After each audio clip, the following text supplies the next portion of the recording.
Untuk memahami kekuatan pertahanan Iran, kita tidak bisa hanya melihat pada deretan rudal atau pasukan militer Teheran saja. Kita harus melihat ke bawah, ke tanah Persia yang mereka pijak. Dan inilah pegunungan Zagros, tulang punggung keamanan Iran yang disebut sebagai Fortress Iran atau benteng Iran. Secara topografi, Zagros bukan sekadar jajaran pegunungan biasa. Peneliti Stanford, George Friedman telah mengupas tuntas soal pegunungan Zagros dalam tulisan berjudul The Geopolitics of Iraq, Holding the Center of a Mountain Fortress. Dalam tulisan itu dijelaskan, pegunungan Zagros terbentang sekitar 1.500 km dari perbatasan barat laut Iran. Pegunungan Zagros adalah bagian Iran di barat laut yang berbatasan langsung dengan Turkiye dan Armenia.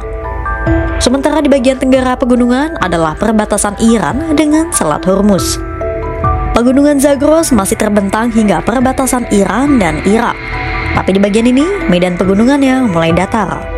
Medan di pegunungan Zagros ekstrim karena terdiri atas puncak-puncak tinggi dan lembah curam yang mustahil ditembus kendaraan lapis baja atau tank.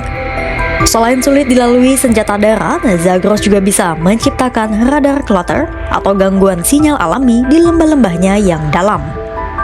Hal itu penting untuk menyulitkan pesawat musuh atau satelit yang melacak pergerakan aset militer di darat. Selain itu, puncak yang tinggi pun memungkinkan Iran untuk menempatkan radar dan baterai anti pesawat di ketinggian supaya bisa memberikan jangkauan lebih luas terhadap pesawat yang datang dari arah barat. Iran sebenarnya sudah sangat mengenal medan pegunungan Zagros sejak lama, bahkan sejak era Kekaisaran Persia. Adaptasi akan kondisi medan ekstrim pegunungan inilah yang menjadikan Zagros sebagai fondasi kejayaan Kekaisaran Persia yang kelak jadi Iran modern. Friedman menjelaskan, bangsa Persia sejatinya berasal dari pegunungan Zagros, dikenal sebagai bangsa pejuang. Dari Zagros, mereka kemudian menaklukkan dataran-dataran rendah di lembah Tigris dan Efrat. Friedman menjelaskan, jauh lebih mudah bagi bangsa pegunungan, yakni bangsa Persia, untuk turun dan menyerbu dataran rendah daripada sebaliknya. Itulah kenapa bangsa Persia bisa menaklukkan wilayah subur di lembah sungai Tigris dan Efrat. Kekaisaran Persia menggunakan wilayah pegunungan Zagros sebagai panggung untuk mengawasi dataran rendah di baliknya, yakni Mesopotamia yang sekarang menjadi Irak. Cerdiknya, setiap dataran yang ditaklukkan tidak langsung dikontrol penuh. Persia saat itu memilih memberikan otonomi yang luas kepada wilayah yang ditaklukkan. Dan alih-alih melakukan penindasan total, Kekaisaran Persia memilih untuk menghormati budaya wilayah taklukannya dan memastikan mereka menerima manfaat dari sistem Kekaisaran Persia.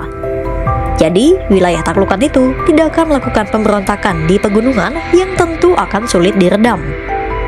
Tujuannya agar wilayah itu tetap bisa menjadi akses Kekaisaran Persia untuk tetap mengirim perbekalan bagi perang dengan aman lewat pegunungan yang memiliki medan sulit.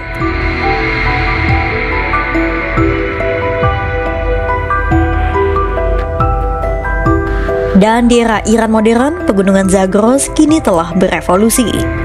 Mereka bukan lagi sekadar batu dan tebing curam. Karena Iran, terutama Korps Garda Revolusi Islam atau IRGC, telah membangun apa yang mereka sebut sebagai kota rudal. Sebuah perisai untuk melindungi kekuatan pemukul mematikan Iran di perut bumi. Dengan memanfaatkan struktur batu granit yang keras, IRGC telah membangun labirin terowongan ratusan meter di bawah tanah.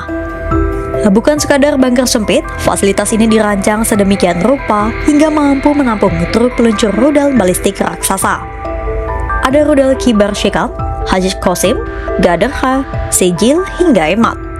Saking banyaknya rudal di gudang itu, Komandan Angkatan Udara IRGC, Haji Sadeh menyebut perlu waktu 2 tahun untuk mengungkap semua situs rudal itu.